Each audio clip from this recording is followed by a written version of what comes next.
El vizconde que me amó. Saga Bridgerton 2 por Julia Quinn. Prólogo. Anthony Bridgerton siempre supo que moriría joven. Oh, pero no de niño. El pequeño Anthony nunca había tenido motivos para pensar en su propia mortalidad.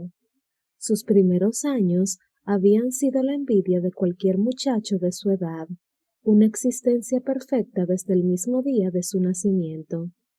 Cierto que Anthony era el heredero de un antiguo y rico vizcondado, pero Lord y Lady Bridgerton, a diferencia de la mayoría de parejas aristocráticas, estaban muy enamorados, y el nacimiento de su hijo no fue recibido como la llegada de un heredero, sino como la de un hijo.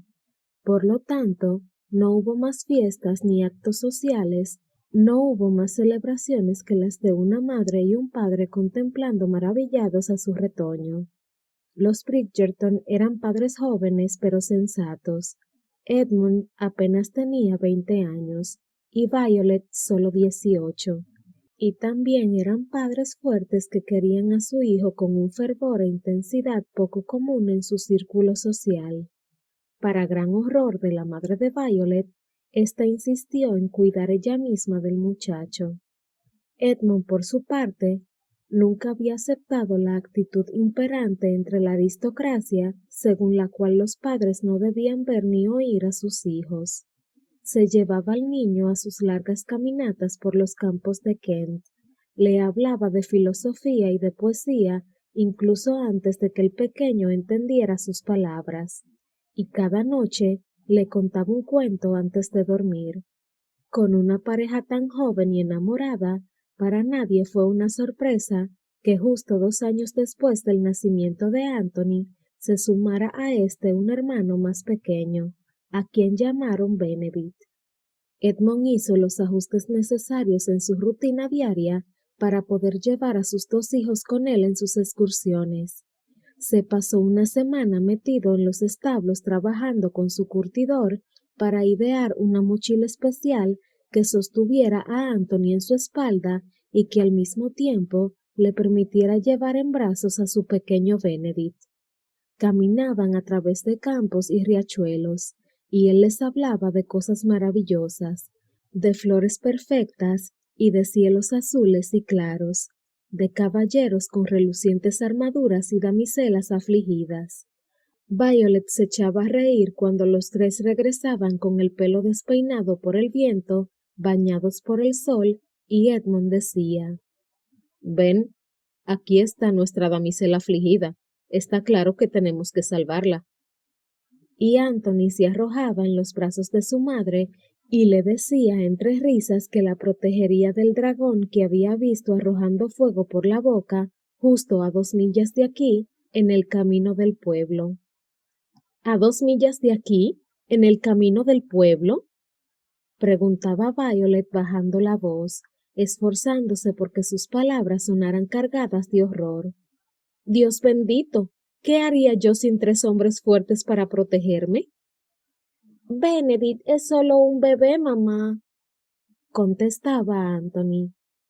«Pero crecerá», le aclaraba siempre ella mientras le alborotaba el pelo. «Igual que has hecho tú, e igual que continuarás haciendo».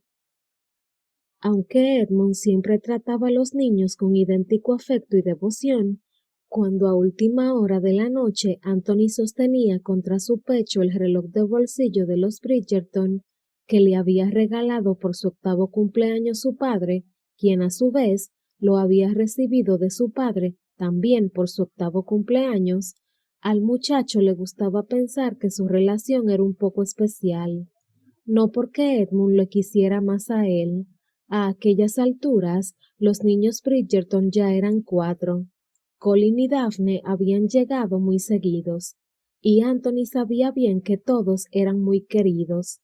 No, a Anthony le gustaba pensar que su relación con su padre era especial porque le conocía desde hacía más tiempo.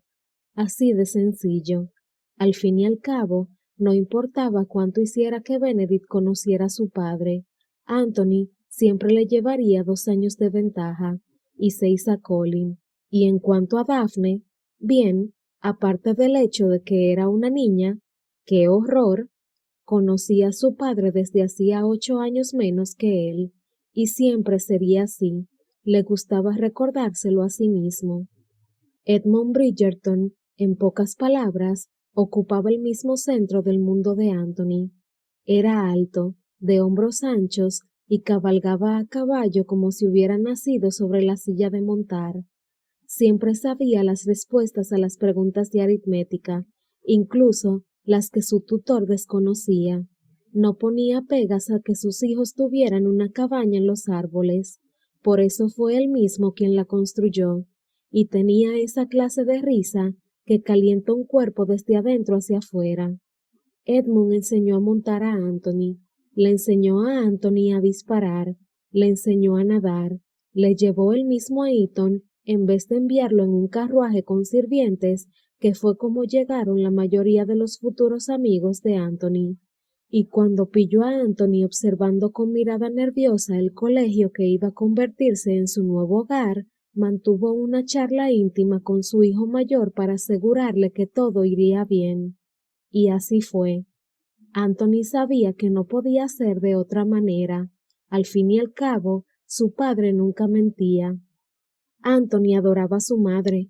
Diablos, sin duda sería capaz de arrancarse el brazo a mordiscos si aquello sirviera para verla a salvo.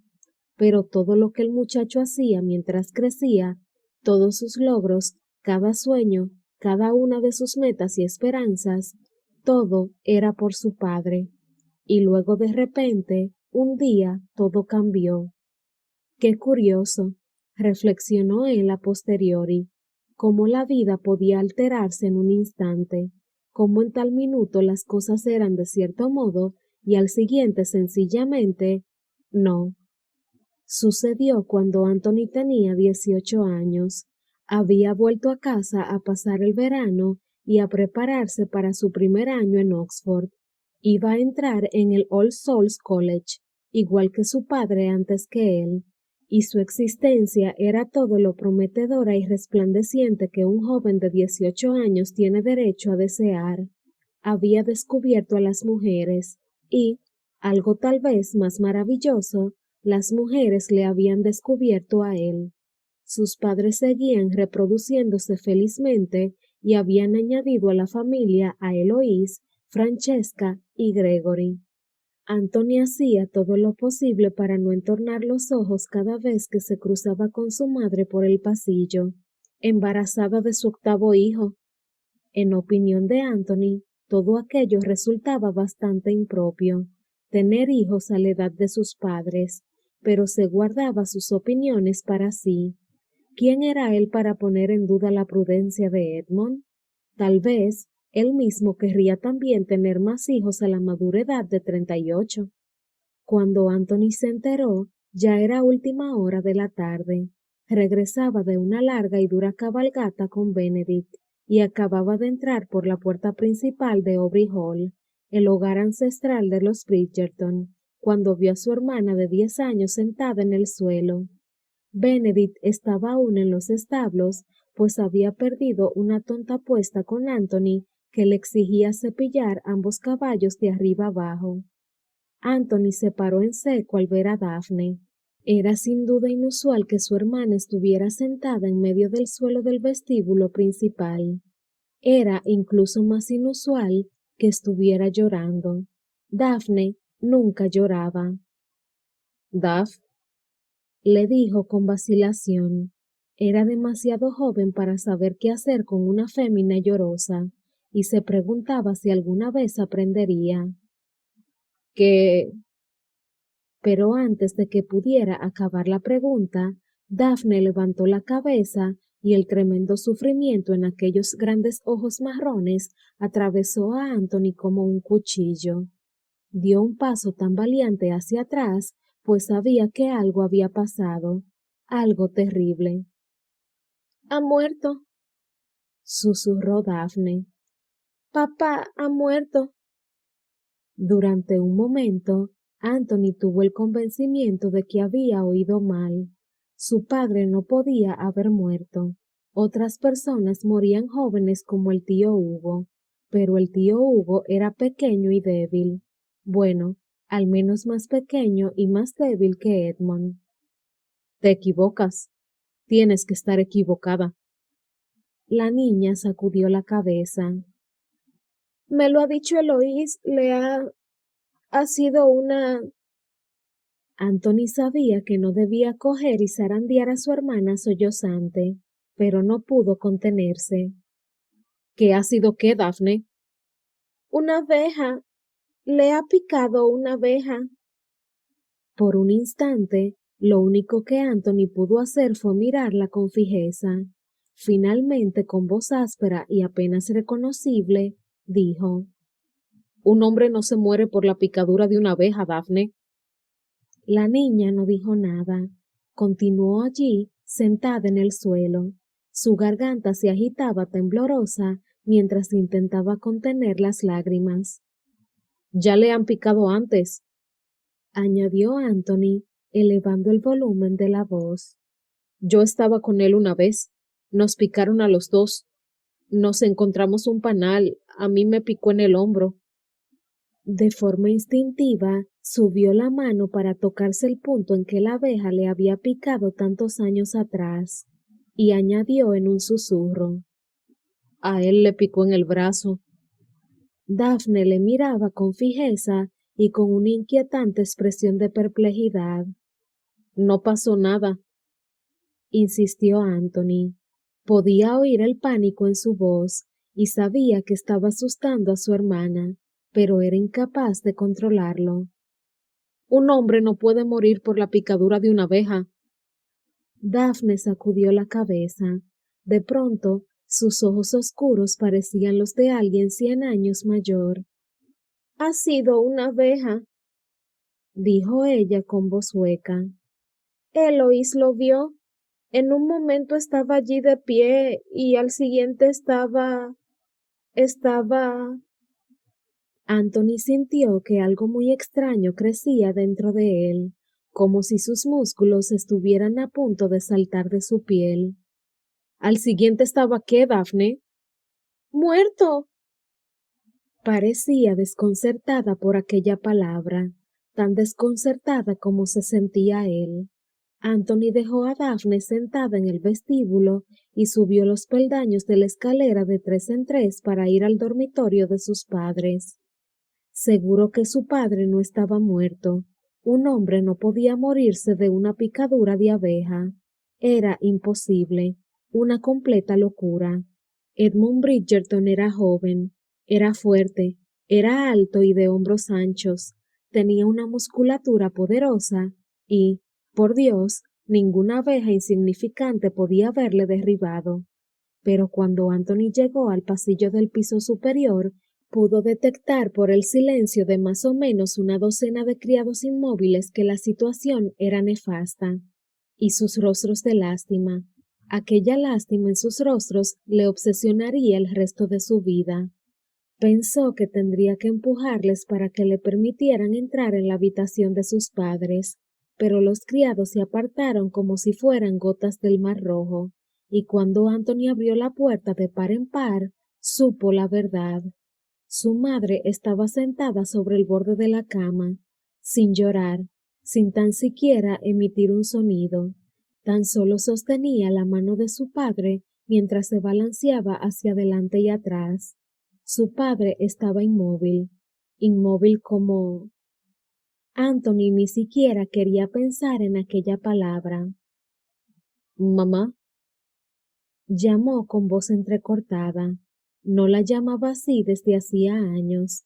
Había sido madre desde que se marchó a Eton. Ella se volvió despacio, como si oyera su voz a través de un largo, largo túnel. ¿Qué ha sucedido? Preguntó Anthony en un susurro. Ella sacudió la cabeza, con la mirada por completo distante. No sé, contestó. Sus labios se quedaron separados unos 2 centímetros, como si quisiera decir algo más, y luego hubiera olvidado hacerlo. Anthony se adelantó un paso con un movimiento torpe e irregular. Ha muerto, susurró finalmente Violet. Ha muerto y yo... Oh, Dios, yo... Se llevó una mano al vientre, hinchado y redondo por el embarazo. Se lo dije, Anthony. Se lo dije. Parecía que fuera a hacerse añicos desde el centro hacia afuera. Anthony se tragó las lágrimas que le quemaban los ojos y le escocían la garganta, y se fue al lado de su madre. Tranquila, mamá. Pero sabía que no era así de sencillo. Le dije que este tenía que ser el último. Soltó Violet entre jadeos, sollozando contra el hombro de su hijo. Le dije que no podía quedarme otra vez embarazada y que tendríamos que tener cuidado y... Oh, Dios, Anthony, lo que daría por tenerlo otra vez aquí y darle otro hijo. No lo entiendo. Es que no lo entiendo. Anthony la abrazó mientras ella sollozaba, sin decir nada. Parecía inútil intentar encontrar alguna palabra que se correspondiera con la devastación en aquel corazón. Él tampoco lo entendía. Más tarde, aquella misma noche, llegaron los médicos, quienes manifestaron su perplejidad. Habían oído hablar de cosas de este tipo, pero en alguien tan joven y fuerte. Él era tan vital, de una naturaleza tan poderosa, que nadie podía haberlo imaginado. Era cierto que el hermano menor del vizconde, Hugo, había muerto de forma bastante repentina el año anterior, pero estas cosas no venían necesariamente de familia y, aparte, aunque Hugo también había muerto al aire libre, nadie había advertido que le picara una abeja. Pero claro, también era cierto que nadie estaba mirando. Nadie podía haberlo sabido, repetían los médicos una y otra vez, hasta que Anthony sintió ganas de estrangularlos a todos. Tras un buen rato, consiguió que se fueran de la casa y consiguió acostar a su madre. Tuvieron que llevarla a una habitación desocupada.